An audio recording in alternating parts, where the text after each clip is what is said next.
21h à Hempstead, Hillary Clinton et Donald Trump font leur entrée.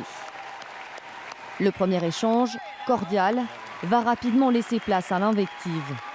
Dès la première question, portant sur l'économie, le ton monte entre les candidats. Nos emplois fuient le pays. Ils vont au Mexique, ils vont dans bien d'autres pays. Moi, je vais faire revenir l'emploi. Vous ne pouvez pas le faire. J'ai beaucoup réfléchi à ça. Oui, depuis 30 ans. Donald, je sais que vous vivez dans votre propre réalité, mais les faits sont contre vous. L'échange se poursuit sur le même ton. Régulièrement interrompu, Hillary Clinton reproche à Donald Trump de ne pas avoir rendu publique sa déclaration d'impôt. Le candidat républicain l'interpelle, lui, sur l'utilisation de sa messagerie privée lorsqu'elle dirigeait la diplomatie américaine.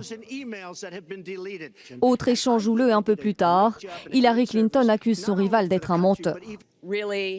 Il a vraiment démarré son activité politique sur la base de ce mensonge raciste, selon lequel notre premier président noir n'était pas un citoyen américain.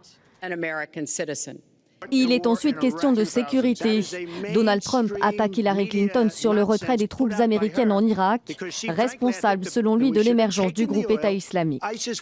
Un retrait négocié par le président républicain George W. Bush, rappelle la candidate démocrate. Visiblement un peu moins à l'aise, Donald Trump finit par tacler Hillary Clinton en évoquant sa santé. Et je ne crois pas qu'elle ait l'énergie suffisante. Pour être président de ce pays, vous avez besoin d'une énergie phénoménale. Eh bien, quand il aura voyagé dans 112 pays et négocié un accord de paix, un cessez-le-feu, la libération de dissidents, ou même quand il aura passé 11 heures à témoigner devant une commission au Congrès, il pourra me parler d'énergie.